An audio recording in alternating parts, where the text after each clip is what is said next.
Buenos días, amigos televidentes. Bienvenidos a esta nueva emisión del programa El IAD en tu casa. Les saluda su amiga Jennifer Díaz López y es un gusto tenerlos acompañándonos en este día. Hoy iniciamos un nuevo tema en el cual conocerás las unidades de longitud y peso, a calcular el valor unitario y conocer los múltiplos y submúltiplos, entre otros temas del módulo Figuras y Medidas. Te invito a que te quedes en compañía de la maestra Alejandra Ramos López, quien será tu asesora en esta sesión. Adelante, maestra. Muchas gracias, Jennifer. Hola, ¿cómo estás? Permite que me quite el cubrebocas para que puedas escucharme mejor, pero antes me pondré un poco de antibacterial y también voy a desinfectar el espacio para trabajar de una forma más segura. Soy la profesora Alejandra Ramos y juntos trabajaremos figuras y medidas. Hoy empezaremos con la unidad 3, que se titula Medición. Consta de 10 actividades que mencionaremos a continuación. Actividad 19, el vestuario. Actividad 20, cuidado con la basura. Actividad 21, la mejor elección. Actividad 22, el reloj. Actividad 23, el juego de fútbol. Actividad 24, la central de abasto. Actividad 25, la herrería. Actividad 26, tecnología mexicana. Actividad 27, envases y más envases. Actividad 28, juguetes ingeniosos. En esta unidad, nuestros propósitos son los siguientes. Resolverás problemas que involucran el uso de unidades de longitud, peso, tiempo y capacidad. Calcularás el valor unitario. Medirás el tiempo en horas, minutos y segundos. Calcularás el perímetro y área de círculos. Reconocerás características de cuerpos geométricos y también adquirirás la noción de volumen. Por ello, te invito a que nos acompañes en esta sesión, en la que nuestro principal propósito es brindarte el apoyo académico que te hará superarte. Iniciamos. Actividad número 19, el vestuario. En México, una boda refleja una mezcla de tradiciones y creencias, sobre todo la vestimenta de la ceremonia religiosa, que se ha ido transformando y mezclando con diversas culturas. De cualquier manera, para confeccionar alguna de ellas, es necesario tomar medidas como las que se indican en la ilustración. Recuerda que estos patrones se basan en el eje de simetría. Sin embargo, es importante considerar que algunas de las medidas no se dividen entre 2, sino entre 4.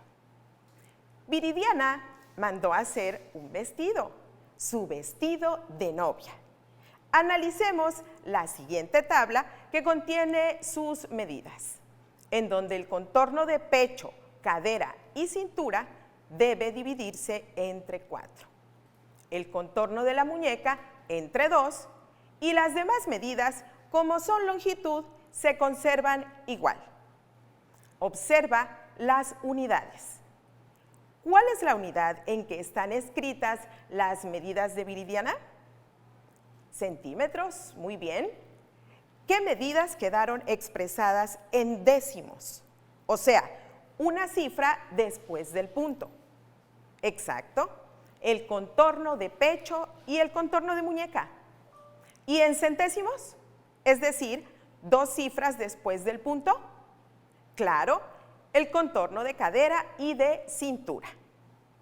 ¿Tú recomendarías tomar medidas de una persona en metros o en milímetros? No, ¿verdad? En ninguna de las dos. Lo apropiado es tomarlas en centímetros. ¿Y la tela? ¿La pedirías en metros o en centímetros? Claro, la tela se pide en metros. Todo depende de lo que estemos midiendo. Por ejemplo, para medir un grano de arroz usaríamos el milímetro, pero para medir la altura de un árbol usamos los metros.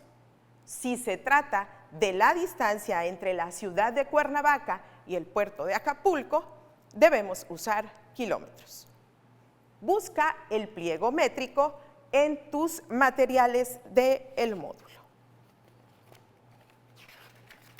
Comprueba que un metro tiene 100 centímetros.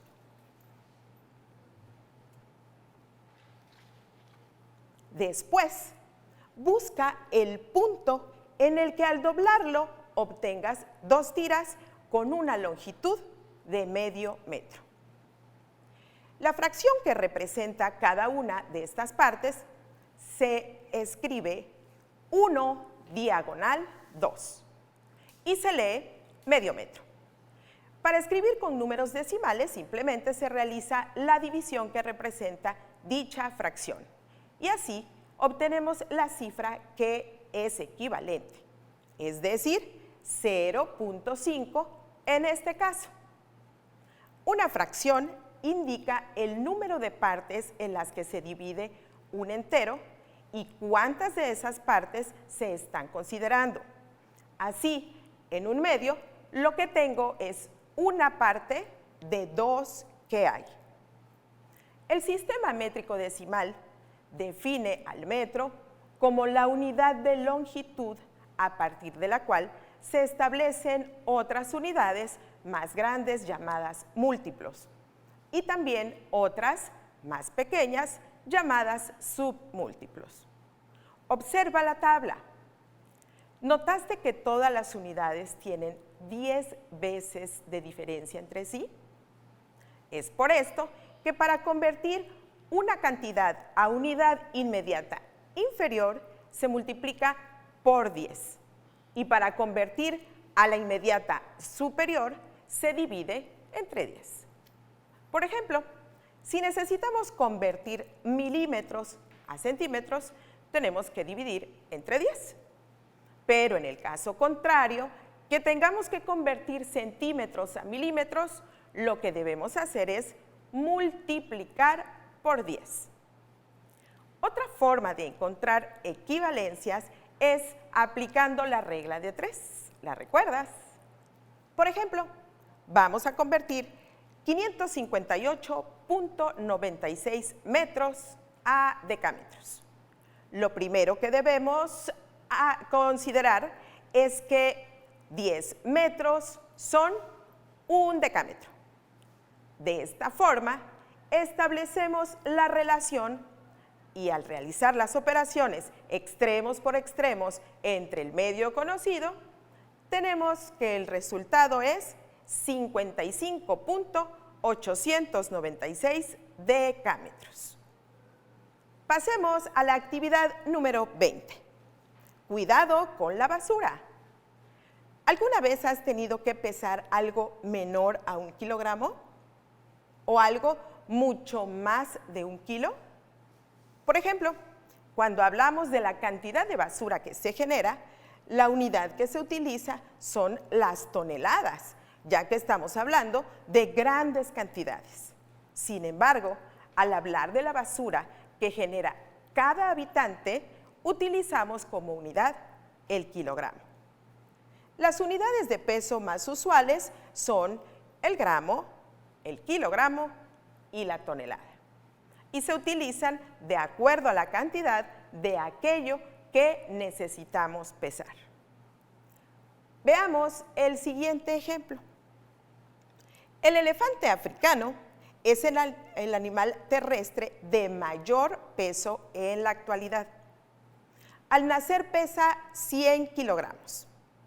El macho adulto llega a pesar 75 veces su peso al nacer.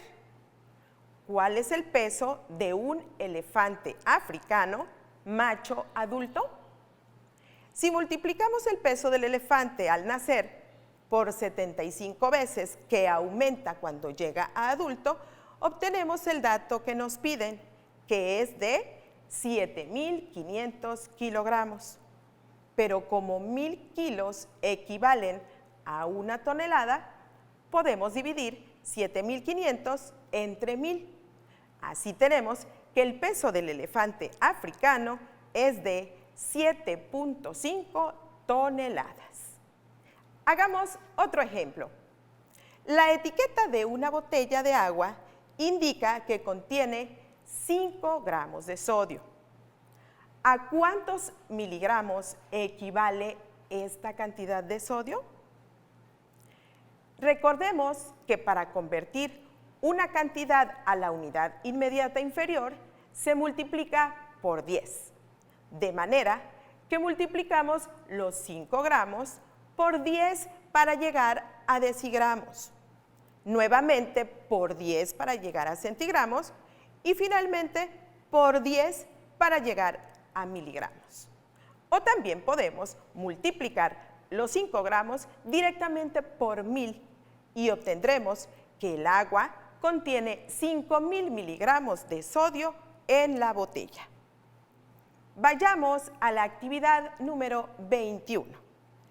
La mejor elección. Actualmente existen en el mercado productos que se ofrecen en distintas presentaciones y contenidos. La mayoría de las personas considera que comprar la presentación con mayor contenido les ayuda a economizar. ¿Piensas que esto es correcto en todos los casos? ¿Tú qué haces para saber cuál es la presentación que te ofrece el mejor precio? Claro, dividimos el precio total del producto entre el número de unidades contenidas. De esta manera, obtenemos el precio por unidad de medida, es decir, el valor unitario. Hagamos un ejemplo, ¿te parece? El señor Arturo consultó la siguiente tabla con los precios de diferentes presentaciones de agua purificada. Veamos en qué presentación resulta más económico el litro de agua. Al dividir 30 entre 20, tenemos un precio por litro de 1 peso con 50 centavos. Si dividimos 10 pesos entre 5, vemos que el precio es de 2 pesos por litro. Y en la última columna tenemos que el precio de 1 litro es de 3 pesos. Aquí vemos que el precio por litro de agua aumenta al disminuir el contenido de cada recipiente. Así es que la presentación que más nos conviene en este caso es la de 20 litros, puesto que la diferencia en el precio de cuando compramos 1 y 20 litros es de 1 peso con 50 centavos. Prácticamente el precio por litro se duplica. Por eso es importante comprobar qué presentación es la que realmente nos conviene. Veamos otro caso. Un comerciante vende bolsas con 2 kilos de azúcar a 19 pesos con 50 centavos. Él compra a precio de mayoreo el costal con 70 kilos de azúcar en 567 pesos. ¿En cuánto compra cada kilogramo de azúcar y en cuánto lo vende? Para saber esto, debemos dividir el precio entre los kilos que contiene cada presentación. Es decir, tenemos que dividir 567 pesos entre 70 kilogramos que contiene el costal. Y también hay que dividir 19 pesos entre 2 kilos. Esto nos dice que el comerciante compra el kilo de azúcar en 8 pesos con 10 centavos y lo vende a 9 pesos con 50 centavos. De esta forma, podemos conocer cuál es la ganancia. Ahora, pasemos a la actividad 22, el reloj. Dicen que el tiempo es oro y pues hay que saber aprovecharlo, ¿no? Para medir el tiempo se utiliza el reloj. Las unidades de tiempo son el segundo, el minuto y la hora. En cuanto a los relojes, hay diferentes tipos. Entre ellos se encuentran el reloj solar, el reloj de arena, el de manecillas y el digital. Estos dos últimos son los más utilizados. Analicemos la función de cada manecilla del reloj y de las divisiones de la carátula. La manecilla más delgada y larga es el segundero y, como su nombre lo indica, marca los segundos. También está el minutero, una manecilla larga pero de mayor grosor, que marca los minutos. Y la manecilla más corta es la que marca las horas y se llama horario. Las divisiones más delgadas y pequeñas representan los minutos o segundos, dependiendo de la manecilla que señale la línea, y las divisiones más gruesas y resaltadas representan las horas. Al iniciar el día, las tres manecillas coinciden en señalar que son las 12. Ahora bien, cuando el segundero completa una vuelta, han transcurrido 60 segundos, es decir, un minuto. Y así es como avanza el minutero. La manecilla que marca las horas avanza conforme avanzan los minutos hasta llegar a la hora siguiente. Las horas se empiezan a contar a partir de las 0 horas. Conforme avanza el día, el reloj marca la 1 de la mañana, las 2 de la mañana, hasta llegar a las 12 del día. A partir de que transcurre la segunda vuelta, las horas se leen 1 de la tarde o 13 horas, 2 de la tarde o 14 horas, y así sucesivamente hasta llegar de nuevo a las 12, que corresponde a las 24 horas. En un día, las manecillas que marcan la hora dan 2 vueltas completas en la carátula del reloj. En los relojes digitales, la hora se representa como puedes ver en la ilustración.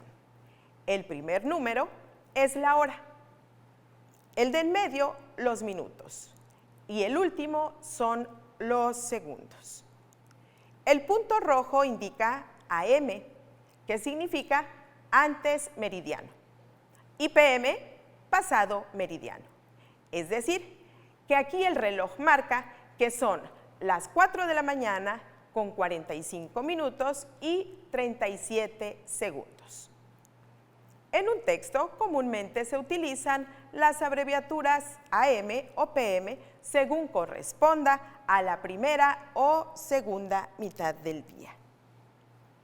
Otra forma de expresar la hora es señalando con una fracción la parte de la carátula que ha avanzado el minutero.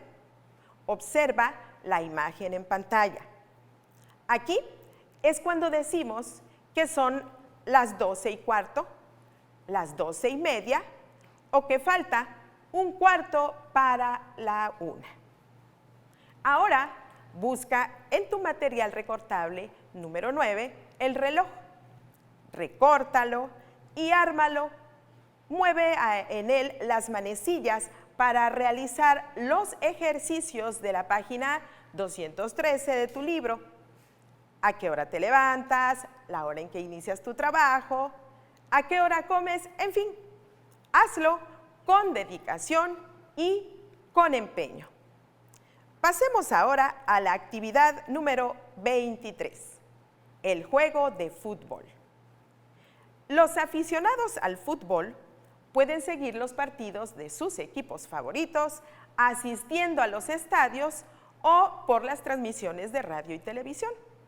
En cualquiera de los casos, están pendientes de la hora en que iniciará el juego, del tiempo que falta para que termine o incluso de la hora en que se transmite la reseña deportiva. Por ejemplo, el árbitro del partido de fútbol del sábado pasado dio el silbatazo final 180 segundos después del momento en que debió hacerlo. ¿Cuántos minutos se alargó el partido? Recordemos que un minuto tiene 60 segundos y por lo mismo, para convertir de segundos a minutos debemos dividir entre 60. Así, sabemos que el partido de fútbol se prolongó 3 minutos. Resolvamos otro problema. Raúl sale de su casa a las 8:45 de la mañana y tarda 3/4 de hora en llegar a su trabajo. ¿A qué hora llega? Consideremos que una hora tiene 60 minutos. Así es que dividiendo 60 entre 4, sabemos que un cuarto de hora tiene 15 minutos. Pero Raúl tarda 3/4 de hora. Entonces multipliquemos 15 por 3. Así ya sabemos que él tarda 45 minutos en trasladarse de su casa al trabajo. Para sumar unidades de tiempo es muy importante considerar lo siguiente. En el sistema sexagesimal, los segundos pueden considerarse unidades de primer orden, los minutos de segundo orden y las horas se consideran de tercer orden. ¿Qué quiere decir esto? Pues que cada orden es 60 veces mayor que el inmediato anterior y que 60 unidades de un orden menor forman una unidad de orden inmediato superior. Veamos este caso. El equipo de fútbol entrenó el lunes 3 horas con 30 minutos y el miércoles entrenó 3 horas con 45 minutos. ¿Cuánto tiempo entrenó en total el equipo? Para sumar el tiempo de entrenamiento de cada día, debemos anotar las horas en una columna y los minutos en otra columna. Empezaremos por sumar los minutos. 30 más 45 son 75, pero 75 minutos podemos distribuirlos en 60 más 15, o sea que es igual a 1 hora con 15 minutos. Así es que escribo 1 hora más en la columna de las horas y 15 en la columna de los minutos. Ahora sumo la columna de las horas y el resultado es 7 horas 15 minutos. Ese es el tiempo que entrenó en total el equipo. Resolvamos un último problema. ¿Te parece? La inauguración del torneo de ligas escolares se realizará el próximo domingo a las 11 horas 30 minutos. Los jugadores tendrán que presentarse en el estadio 1 hora con 45 minutos antes de la inauguración. ¿A qué hora tendrán que presentarse los jugadores? En este caso necesitamos restar los tiempos. Así es que escribimos la columna de las horas y la columna de los minutos. Pero como no podemos restar 45 a 30 minutos, tomaremos una de las 11 horas convertida en minutos y la sumaremos a la columna que corresponde. Ahora sí, podemos hacer la operación. 90 menos 45 son 45 y 10 horas menos 1 son 9. Los jugadores deberán estar a las 9 horas con 45 minutos en el estadio. Por hoy hemos terminado. Ahora te invito a que sigas trabajando en casa. Practica sobre todo con las distintas unidades de longitud y tiempo. Si tienes alguna duda, contacta a tu asesor. Recuerda, quédate en casa y si tienes que salir, usa cubrebocas, lávate las manos con agua y jabón por 20 segundos cada vez que sea necesario. o utiliza gel antibacterial. Mantén tu sana distancia. Si te cuidas tú, nos cuidamos todos. Nos vemos en la próxima sesión. Muchas gracias a la maestra Alejandra Ramos López por compartir con todos nosotros un tema fundamental para nuestra vida cotidiana y para que desde tu hogar sigas avanzando en tu educación. Los invito a seguir la transmisión en vivo del IAT en tu casa, todos los martes a las 11 de la mañana, aquí por Tebujat. Mi nombre es Jennifer Díaz López y te doy las gracias por vernos en esta clase. Hasta la próxima.